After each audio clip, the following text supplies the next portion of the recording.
কিন্তু ফিরে আসবে, যে যাই বলুক ভাই আওয়ামী লীগ ফিরে আসবে। যত তাকে আপনি আটকানোর চেষ্টা করবেন তত প্রবল হবে সে ফিরে আসবে। এটা হলো কি মানে একদম স্বাভাবিক, যেটা জামাতের ক্ষেত্রে হয়েছে। কিন্তু এই জিনিসগুলো হতো না যদি ডক্টর ইউনূস এবং এই মানে আপাতত আমি তাদেরকে রাজনৈতিক ভাবে অশিক্ষিত মনে করি, এই যে এই লোকগুলো এই হামবরা ভাব নিয়ে আওয়ামী লীগের রাজনীতিকে এরকম স্থগিত অথবা নিষিদ্ধ না করতো। আওয়ামী লীগের রাজনৈতিক কার্যক্রম নিষিদ্ধের অধ্যাদেশ সংসদে পাশের সুপারিশ করেছে বিশেষ কমিটি। প্রিয় দর্শক, দলটিকে নিষিদ্ধ রাখার এই সুপারিশ সমর্থন করেন কিনা? শতকরা 43% বলছেন যে সমর্থন করেন, শতকরা 57% মনে করছেন করেন না। 35,000 দর্শক ভোট দিয়েছেন, 35,000 দর্শক ভোট দিয়েছেন, 43% সমর্থন করছেন, 57% করছেন না। কামাল ভাই, সাধারণত আমরা মানে এইটাকে যদি আমরা ধরে নেই যে এটা আওয়ামী লীগের পক্ষে গেছে এই জরিপটা, আমি আমার ঠিকানা প্লাস ডয়েচে ভেলে জীবনে এই প্রথম কোন জরিপ আওয়ামী লীগের পক্ষে যেতে দেখলাম। মানে সত্যি কথা, মানে ডয়েচে ভেলেতে আমি 2020 সালের 28 ফেব্রুয়ারি খালেদ মহিউদ্দিন জানতে চাই শুরু করেছিলাম, আর আজকে 2026-এর আজকে কত তারিখ, 7 এপ্রিল। আমার মনে পড়ে না কোনো একটি জরিপ কখনো কোনো আওয়ামী লীগের পক্ষে কখনো গিয়েছে কিনা, যেতে পারে, আমার মনে পড়ে না। আপনার একটু মতামত শুনতে চাই, আমি মাসকাত ভাইয়ের মতামত শুনতে চাই কি বিষয়ে। আচ্ছা, আমি এখানে একটা কথা বলি। বাংলাদেশের মানুষের ব্যাপারটা হচ্ছে কি জানেন, বাংলাদেশ মানুষ না কাউকে ভালোবেসে ভোট দেয় না। বাংলাদেশের মানুষ এক দলকে অপছন্দ করে, এক দলের উপর হতাশ হয়, এক দলের উপর রাগান্বিত হয়। এই মানে আশাহীনতা, যেটা মানে আশাভঙ্গ, রাগান্বিত হওয়া, ক্ষোভ, তার মানে হিসেবে প্রতিক্রিয়া হিসেবে তারা তার বিপরীত পক্ষকে ভোট দেয়, সবসময় তাই করে। ভালোবাসা টাসা এটা উল্টাটা।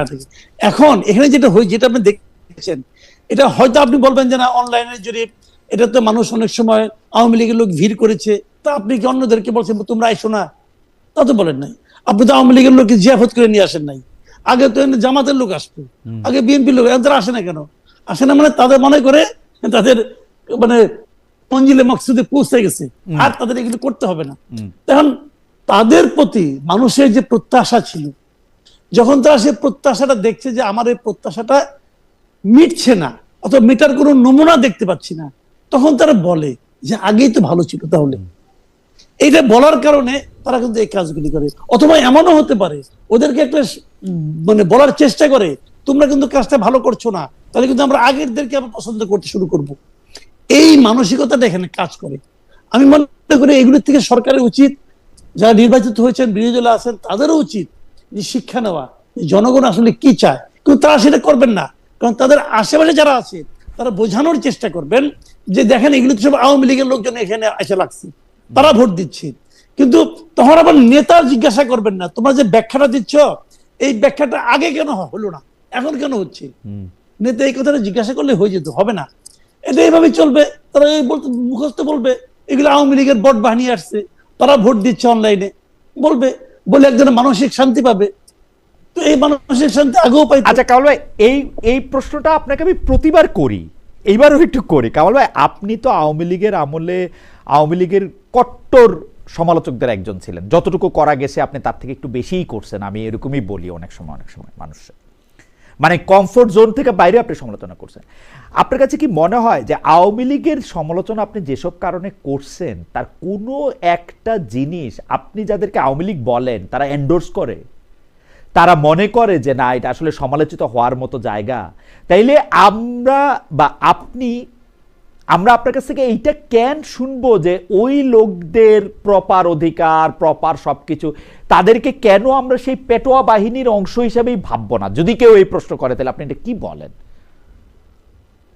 কারো মুখে শুনছেন কোনো এই জিনিসটা আসলে ঠিক হয় নাই কারো মুখে জীবনে? না, আমি বলি আপনাকে, আমি ওদের অনেকের মুখে শুনছি, মানে গোপনে, অনেকের মুখে মানে শুনছি। অফ দ্য রেকর্ড আমাকে তারা পার্সোনালি ফোন করছে, অনেকে ফোন টোন করে পার্সোনালি, রাইট? করে কেন? আমার নাম্বার তো তাদের কাছে আছে।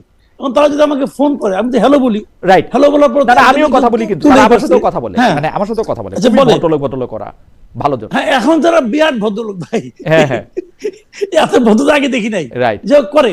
এবং তাদের মধ্যে কিন্তু আমি অনেকের কণ্ঠে শুনেছি যে আমরাও অনেক ভুল করেছি, এবং ওনারা নিজেকে বাঁচাইয়া অন্যদেরকে দায়ী করে। বলে যে নেতৃত্ব আপনি পাত্তা দিতেন না, অমুককে পাত্তা দিতেন, আবার যখন অমুক ফোন করে সে আবার তমুকের কথা বলে, এগুলি বলে কিন্তু আবার এটাও বলে সঙ্গে সঙ্গে তাদের ভাষা আবার চেঞ্জ হয়, আবার এটাও বলে যে এই পতনটা নাকি একটা ষড়যন্ত্রের ফসল, এটাও তারা বলে এক ধরনের তৃপ্তি পাওয়ার চেষ্টা করে, এগুলো তারা বলে।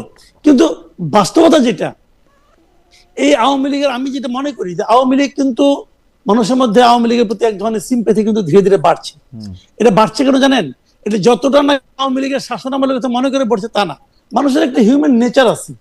আজকে যখন আপনার মাথা ব্যথা করে, আপনি কিন্তু আজকের মাথা ব্যথা নিয়ে কাতর হয়ে যান, কিন্তু 7 দিন আগে যে আপনি এর চেয়ে দ্বিগুণ মাথা ব্যথা ছিল ওটা কিন্তু আপনি ভুলে যান। এখন কিন্তু সেই সমস্যাটাই হচ্ছে, মানুষ আজকের সমস্যা নিয়ে চিন্তা করছে, যাই দিন ভালো একটা কথা আছে না, তারা ওই লাইনে যাচ্ছে। এখন এটা হলো, এটা হইতো না, এটা কিন্তু কিছুই হইতো না। আওয়ামী লীগ কিন্তু ফিরে আসবে, যে যাই বলুক ভাই আওয়ামী লীগ ফিরে আসবে। যত তাকে আপনি আটকানোর চেষ্টা করবেন তত প্রবল হবে সে ফিরে আসবে। এটা হলো কি একদম স্বাভাবিক, যেটা জামাতের ক্ষেত্রে হয়েছে। কিন্তু এই জিনিসগুলো হতো না যদি ডক্টর ইউনূস এবং এই আপাতত আমি তাদেরকে রাজনৈতিক ভাবে অশিক্ষিত মনে করি, এই যে এই লোকগুলো এই হামবরা ভাব নিয়ে আওয়ামী লীগের রাজনীতিকে এরকম স্থগিত অথবা নিষিদ্ধ না করতো।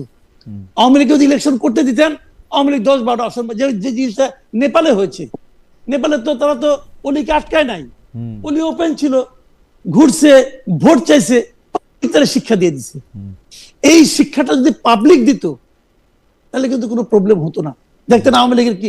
কিন্তু সেই জিনিসটা এরা করে নাই, এরা করছে যে আমি থামাই দিলাম, হটাই দিলাম। যত আপনি থামাবেন তত আপনি দেখবেন যে ওরা আরো বিপুল বেগে মানুষের সিম্প্যাথি চলে আসবে। না কামাল ভাই, আমি আসলে ওই যে ফরমানের কথা দিয়ে আসতেছিলাম না, আমি আপনার সাথে সম্পূর্ণ একমত। ফরমান দিয়ে কোনোদিন কোনো কিছু নিষিদ্ধও করা যায় না, কোনোদিন কোনো কিছু সিদ্ধও করা যায় না। সিদ্ধ করতে পারলে ফেরদৌস আহমেদ কুরেশির দলই এখন সবচেয়ে বড় দল থাকতো, নিষিদ্ধ করতে পারলে জামাত ইসলামী এখন নিষিদ্ধই থাকতো। এগুলি কোনোদিন হয় না, সিদ্ধ নিষিদ্ধ এগুলি কিছুতে হয় না।